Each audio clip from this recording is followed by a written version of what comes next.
আজকে নতুন আরেকটি ক্লাসে সবাইকে শুভেচ্ছা জানাচ্ছি। আজকে আমরা দেখব অ্যাডোব ইলাস্ট্রেটরে কোনো জেপিইজি ছবিকে কিভাবে কালার চেঞ্জ করতে হয়, ছবির অংশ বিশেষের, সম্পূর্ণ ছবি না। তো এখানে আমার একটা পুরো আগের ছবি আছে, এটা আমার অরিজিনাল ছবি। এখানে যে ঘরের বাম দিকের অংশটা আছে, দ্বিতীয় ছবিতে আমার এই অংশটা লাইট অনেক বেশি। তারপরে ছাদের উপর যে টাইলসটা আছে, এটার কালারটা আমি এখানে একটু পরিবর্তন করেছি। এখানে গাছের পেছনে সূর্যের আলো দেখা যাচ্ছে না, কিন্তু আমি এখানে গাছের পেছনে একটু সূর্যের আলো দেখানোর চেষ্টা করেছি। তো এই পরিবর্তনগুলি ছবির অংশ বিশেষের উপর এই পরিবর্তন কিভাবে করতে হয় সেটা আমরা আজকে দেখব। এই কাজটা করার জন্য আমাদের ট্রান্সপারেন্সি প্যালেটের ব্যবহার করতে হবে।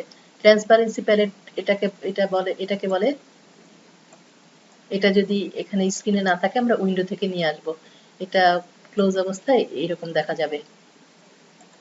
তো এই ট্রান্সপারেন্সি প্যালেটের এখানে নিচে যেখানে নরমাল লেখা আছে, একটা তীর চিহ্ন আছে, এখানে আমি যদি ক্লিক করি নিচের অপশনগুলি দেখা যাবে। এগুলি হচ্ছে ব্লেন্ডিং মুড। এই ব্লেন্ডিং মুডের সাহায্যে আমরা এরকম কালারের পরিবর্তন আনতে পারি। তাহলে আমরা কিভাবে এই কাজটা করতে হয় সেটা এখন দেখব। এটাকে সরিয়ে রাখি একটু। তো এটা করার জন্য আমি আগে এই ফাইলের মধ্যে কিছু এঁকে রেখেছি। পুরানো ফাইলটাতেই আমি যে ঘরের যে অংশের উজ্জ্বলতা পরিবর্তন করব, ব্রাইটনেসটা চেঞ্জ করব, সেই অংশে আমি একটা সাদা রঙের এটা এঁকে ড্রয়িং করে রেখেছি। এটা আপনারা পেন টুলের সাহায্যে করে নিতে পারেন। ঘরের ছাদেরও অংশটা আমি এখানে পেন টুল দিয়ে আগেই এঁকে রেখেছিলাম। আর এখানে সূর্যের আলো তৈরি করার জন্য এই সার্কেলটা ব্যবহার করব। তাহলে আমরা শুরু করি। প্রথমে আমি ঘরের যে অংশের উজ্জ্বলতা বাড়াতে চাই, বাম দিকে যেটা ড্রয়িং করেছি সেটাকে আমি সিলেক্ট করলাম। সিলেক্ট করার পর এখানে একটা কালার দিয়ে দিব, সাদা রং দিয়ে দিচ্ছি। অন্য কালারও ব্যবহার করতে পারেন, তাহলে একটু অন্যরকম ইফেক্ট আসবে। সাদা রং দিয়ে দেওয়ার পরে আমরা ট্রান্সপারেন্সি প্যালেটে যে মুড চেঞ্জ করে দিব, ব্লেন্ডিং মুড। ব্লেন্ডিং মুডে আমরা দেখব কোনটা দিলে ভালো আসে। ডার্কেন দিলে এরকম দেখা যাবে, মাল্টিপ্লাই দিলে আরেক রকম আসবে, কালার ডজ দিলে এরকম আসবে, ওভারলে দিলে সবচেয়ে ভালো আসবে। অন্যটাও দিয়ে দেখতে পারেন, সফট লাইট দিলে এরকম আসবে। তো ওভারলেটাই মনে হচ্ছে ভালো হবে, ওভারলেটা দিয়ে দিলাম এখানে। তাহলে এই অংশের আগের ছবির চেয়ে এই অংশের মধ্যে অনেক পার্থক্য আছে। এবার আরেকটু মজার জিনিস দেখব। এখানে আমরা সাদা রং দিয়ে ব্লেন্ড মুড চেঞ্জ করেছিলাম। এখন যদি সাদার পরিবর্তে অন্য রং দিই তাহলে কি হবে? দেখেন, আমি একটু কমলা রং ইউজ করার পর এটা অন্যরকম হয়ে গেছে। আমি এখানে যে কোনো রং ইউজ করতে পারি। তাহলে আমি ট্রান্সপারেন্সি প্যালেটের ব্লেন্ডিং অপশন থেকে একটা ইমেজের মধ্যে বিভিন্ন রকমের রঙের বিভিন্ন রকমের পরিবর্তন সহজেই নিয়ে আসতে পারি, ছবিটাকে আরো সুন্দর করে তুলতে পারি। এবার ছাদের অংশটা যদি দেখি, টাইলসগুলির কালার চেঞ্জ করতে চাচ্ছি। এখানে যেটা স্ট্রোক আকারে আছে আমি এটাকে ফিল কালারে কনভার্ট করে নিলাম। এরপর আমি এখানে ফিলের মুড চেঞ্জ করে দিব। আমরা দেখি এই ডার্কেন মুডে এরকম দেখা যায়। তো যার কাছে যেটা ভালো লাগবে সে সেটাই ব্যবহার করবেন। আমি এখানে ওভারলেটাই দিচ্ছি, ওভারলে বা সফট লাইট। তাহলে ছাদের অংশটারও আমার কালার পরিবর্তন হয়েছে। এবার আমি সূর্যের আলোর এফেক্ট দেওয়ার চেষ্টা করব এই সার্কেলটা দিয়ে। এবার আমি সলিড কালার ব্যবহার না করে গ্রেডিয়েন্ট কালার ব্যবহার করব।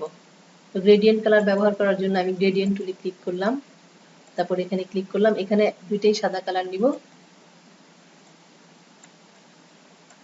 কোনো স্ট্রোক থাকবে না। এটাকে সিলেক্ট করে স্ট্রোকটাকে নান করে দিতে হবে। তারপর এখানে গ্রেডিয়েন্টে দ্বিতীয় স্লাইডারটার অপাসিটি 0, এরকম হবে।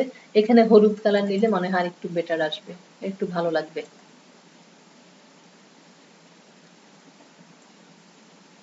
চাইলে একটু একটু কমিয়ে নিতে পারি। এবার আমি এখানে মুড চেঞ্জ করে দেব, কোন মুডে সবচেয়ে ভালো আসে। তাহলে আমি আবার ট্রান্সপারেন্সিতে চলে গেলাম, এখান থেকে মুড চেঞ্জ করে দেখি কোনটাতে ডার্কেনে এরকম আসবে। মাল্টিপ্লাই খুব একটা পরিবর্তন হয়নি, লাইটেন ওভারলেতেই বেশি ভালো আসবে মনে হচ্ছে। ওভারলেতে দিলাম, ওভারলেতে এরকম দেখা যাচ্ছে। এইখানেও কিন্তু আমরা আবার অপাসিটি কমিয়ে দিতে পারি। এরকম ভাবে অপাসিটি কমিয়ে, দেখেন আগের ছবিতে গাছের এই জায়গাটা পাতাগুলি অন্ধকার, একটু অন্ধকার টাইপের ডার্ক কালার, আর এখানে একটু লাইট কালার। এখানে অপাসিটি বাড়িয়ে দিলে আর একটু বেশি দেখা যাবে। তাহলে এভাবে আমরা একটা অবজেক্টের বিভিন্ন অংশে বিভিন্ন রকমের কালারের মধ্যে পরিবর্তন, কালার বা উজ্জ্বলতার ক্ষেত্রে পরিবর্তন আনার জন্য ট্রান্সপারেন্সি প্যালেট ব্যবহার করতে পারি। সবার শেষে এখানে বাড়তি অংশগুলি যেন না দেখা যায়, সেজন্য আমরা একটা ক্লিপিং মাস্ক করে নিব। ক্লিপিং মাস্ক করার জন্য আমরা আগেই জানি এটার উপরে একটা অবজেক্ট রাখতে হবে, সবটুকু সিলেক্ট করতে হবে, অবজেক্ট ক্লিপিং মাস্ক মেক। ব্যাস, এখন আর বাড়তি কোনো অংশ দেখা যাচ্ছে না। তো আজকে এই পর্যন্তই থাকুক, সবাই ভালো থাকবেন, আবার দেখা হবে।